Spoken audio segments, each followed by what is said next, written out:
System එක වෙනස් කරන්න ආපු ජනාධිපතිවරු 3 දෙනෙක් මෑත ඉතිහාසයේ මහින්ද රාජපක්ෂ මහත්තයාගෙන් පස්සේ සිරිසේන ජනාධිපතිවරයා, ගෝඨාභය ජනාධිපතිවරයා, අනුර කුමාර ජනාධිපතිවරයා. ඉතින් මේ 3 දෙනාගේම සිස්ටම් එක වෙනස් කරන ගමන කෙටි කාලෙකින් සමාජය ප්‍රතික්ෂේප කරා නම් අපිත් ගත්තු දවසක ඒ කෙටි කාලෙකින් සමාජය ප්‍රතික්ෂේප කරපු සිස්ටම් එකටම යනවද? ඕන බම්බුවක් වියන් කියලා මේක 365 කරකවනවා. 365 කරකවනවා. 365 කරකවනවා. 365 කරකවනවා. 365 කරකවනවා. නහුතට මානවනේ.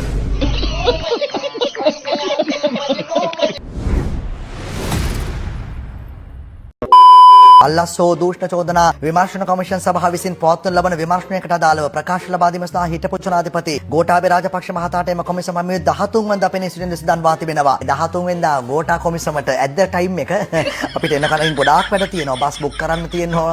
පිරිසට සූදානම් කරගන්න තියෙනවා. බස් පුරව ගන්න ඕනේ. එහෙන් එනකොට නගිනකොට බ්‍රෙක්ෆාස්ට් එක ඕනේ. කොළඹින් ලන්ච් එක ඕනේ. යනකොට ඩිනර් එක ඕනේ. අතට මොන හරි දෙන්න ඕනේ. ඊට පස්සේ පානය කරන්නත් මොන හරි අවශ්‍ය වුණොත් තියෙන්න ඕනේ.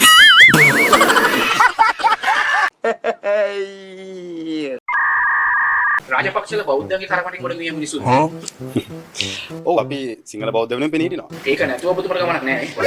මදේ තමන්ගේ කම මූලික තමන්ගේ කම තමන් හැදිච්ච පරිසරය තමන්ගේ රට තමන්ගේ ජාතිය තමන්ගේ ආගම අමතක කරලා යම් කිසි කෙනෙක් හිතනවා නම් ඉදිරියට යන්න පුළුවන් කියලා. ඔහුට අනන්‍යතාවයක් නැහැ. මේක අපිලගේ රට අපිලගේ නීතිය අම්මට ඕනෝක තමයි ප්‍රශ්නේ.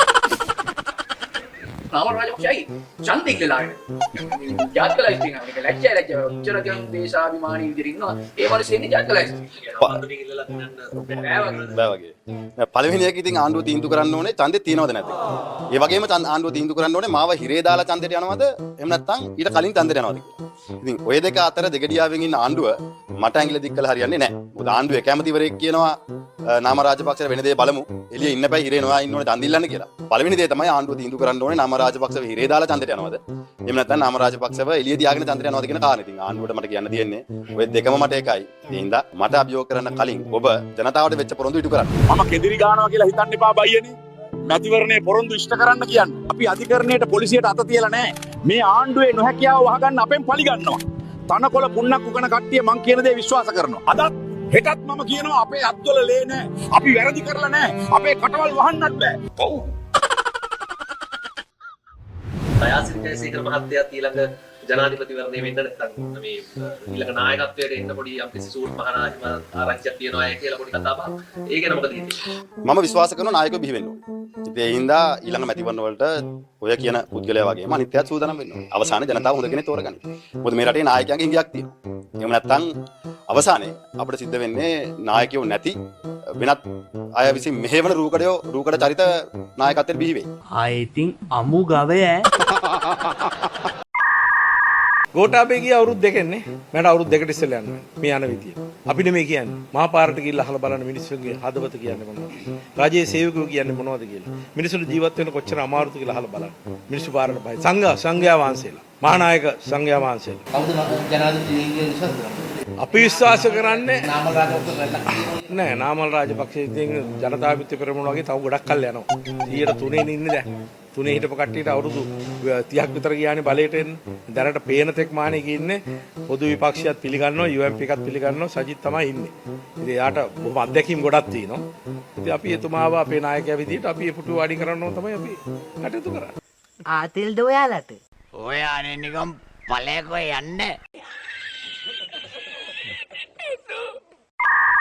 මෙයාලට පරිපාලනයක් නෑ. මෙයාලට පාලනයක් කරගන්න තේරෙන්නේ නෑ. ඉකොනොමික හැන්ඩල් කරන්න තේරෙන්නේ නෑ. 76ක අදුරදර්ශී පාලනය කිව්වට 77 වෙනි අවුරුද්ද තමයි අදුරදර්ශී පාලනයේ නියම අඩිතාලම. ඒ කියන්නේ මොකුත් වැඩ බැරි. තොම්පච ආණ්ඩුවක් බිහි වෙච්ච අවුරුද්ද. දැන් රටේ ආර්ථිකයට හොඳක් වෙලා තියෙනවා. ඔබතුමාම කියන්නේ. මොකක් හරි හොඳක් වෙලා තියෙනවා නම් අපි ඒක තර්කයකට මිනිසුන්ට බොරු කියනවා ට්‍රිලියන් ගණන් තියෙනවා රුපියල් වලින් කියලා. රුපියල් වලින් තිබ්බ කියලා රටේ ප්‍රශ්න විසඳෙන්නේ නැහැ. 2028 වැඩේ කෙල වෙනකොට කියයි අනේ සජිත් එන්න කියලා. අනේ එන්න විපක්ෂ නායකතුමා උදව් කරන්න කියලා කියයි. උඹට ට්‍රැකද? රටවල් කරන එක නිකන් මේ කීප දෙනෙක් එක්ක එකතු වෙලා නිකන් සොමියට කරන්න බෑ කියන එක මේ අය මහ ජනතාවට ඔප්පු කරලා පෙන්නලා ඉවරයි. මහ ජනතාව දැන් බලන් ඉන්නේ ඡන්දයක් එනකම්. අනික මේ විශ්වාස කරන්න එපා දැන් මෙයාලා කියව පචතොගේ හැටියට ආය ඇත්තක් කියන්න හම්බ වෙන්නේ නැහැ. මේ ආණ්ඩුවට ආය ඇත්තක් කියන්න හම්බ වෙන්නේ නැත. ආය තව අවුරුදු 50කින් විතර ආපහු එකතු වෙලා මිනිස්සු රටලා ඇවිල්ලා තව පචතයක් කිව්වට මෙයාට පච කියන්නේ මෙයාලගේ පචවල සීමාව පැනලා ඉවරයි. ඒ නිසා බොරු කියන්න එපා කියන එක තමයි මට කියන්න තියෙන්නේ. අපේ නායකතුමා හැම වෙලේම අපිට කියන බොරු කියන්න එපා කියලා. මොකද නායකතුමා හැම වෙලේම පෙන්නන්නේ බොරු කියලා ඒක අය පත් වුණාම රෙදි ගැලවෙනවා කියලා. හැබැයි ඔබතුමාලගේ නායකයන් බොරු කියනවා. මොකද කිය බොරු කියන්නේ? අර සමහර සමහර නිලධාරීන්ට ලේවලින් අස්සම් කරලා දෙන්නම් කියලා. කොහෙද කවුද කියලා තිබ්බේ? ඒ අතර ප්‍රකාශයක් කරන්නේ සමහර නිලධාරීන්ට එතුමාපත් වුණාම ජොබ් එක දෙනවා කියලා ලේවලින් අස්සම් කරලා දෙන්න. නෑ එතුමා ඉතින් පැහැදිලිවම කියන්නේ ඒ සංවර්ධන නිලධාරීන්ට අසාධාරණයක් වෙනවා නම් ඒ වෙනුවෙන් පෙනී ඉන්නවා. ඒ සාකච්ඡාව අසාර්ථක වුණොත් සර්ගේ රජයක් යටතේ අපිට අනිවාර්යයෙන්ම සාධාරණ ඉටු කරන්න සර් සූදානම්. අනිවාර්යයෙන්ම මේක ඉෂ්ට කරනවා. ඒක අපි ලේන් අත්සන් කළා කියනවා. අපි දැන් ඊයේ ප්‍රවෘත්තියක් පළ වෙනවා සමහර නායකයෙක් පළ කරලා තිබ්බනේ.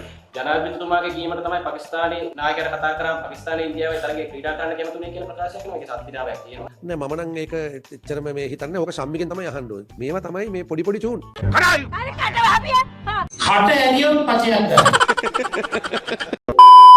ඔබතුමාලා දැකලා තියෙනව නේද වොලිබෝල් අර ඩෑෂ් එකක් ගහන්න මොකක්ද ඕන වෙන්නේ එක්කෙනෙක් බෝලේ උඩ දාන්න ඕනේ නේද එතකොට තමයි අනිත් එක්කෙනා උඩ පැනලා හයියෙන් ගහන්න ජාතිවාදී දේශපාලනය කරන්නත් ඒ වගේ ඕන සිංහල ජාතිවාදී කෙනෙක් පන්දු ඔසවලා දෙන්න ඕනේ සා කොළමින් හරි ගාල්ලෙන් හරි උස්සලා දෙනවා ඒතර පොයින්ට් පේට්රු පැත්තෙන් ඩෑෂ් එක ගන්න ඒක දෙන්නම පවතිනවා. ඒ දෙන්නටම නිවුස් තියෙනවා.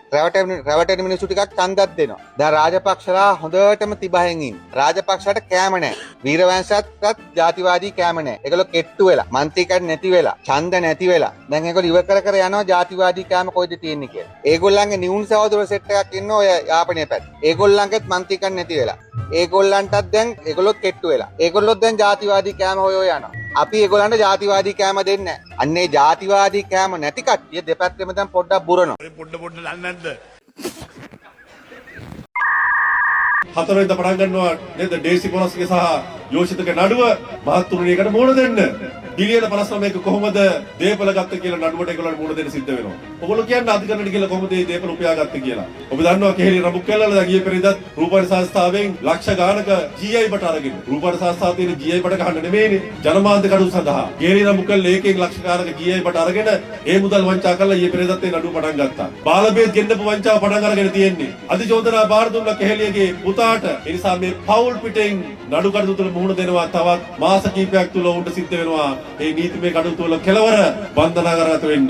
තාමත් පැහැදිලි. ජනාධිපතිවරයා පහුගිය සතියේ කිව්වා 2026 වසර කියලා කියන්නේ අපේ රටේ නීතියේ සහ විධානයේ ආධිපත්‍ය මොන වගේද කියලා මේ රටේ ජනතාවට සහ ලෝකෙට පෙන්වන වසරක් බවට පත් වෙයි කියලා. නිසා නාමල් රාජපක්ෂ මහත්තයෝ එළිය කටේ කයිවරු ගහන්න එපා. අධිකරණය බගාරින්න එපා. සති ගණන් කල්ලිලන්න එපා. CID කෙනෙක් වුණාට පස්සේ පිළිවෙලට යන්න. දැන් අපි මේ ලබන මේ 11 වෙනිදා ඉඳලා දිනපතා පාස්කු නඩුව විභාග කරන්න පටන් ගන්න තියෙනවා. අමාත්‍ය බංගල 4ක් වෙන් කරලා තියෙනවා. අධිකරණ පද්ධති 4කට වැඩ පටන් ගන්න තියෙන්නේ. සංවර්ධන ව්‍යාපෘති වගේම මේ රටේ මිනිස්සුන්ට ඉතිහාසයේ සාධාරණ කිෂ්ඨ කරන්න නීතියේ ආධිපත්‍යය ක්‍රියාත්මක වෙන්න වේගයෙන් පටන් ගන්න තියෙනවා. ඒ නිසා අපි පුද්ගලික පරිගැනීම් කරුණාකරලා ඒවට මුහුණ දෙන්න රටේ ජනතාව බලන් ඉන්නවා. මේවට සාධාරණත්වයේ බලාපොරොත්තු වෙනවා.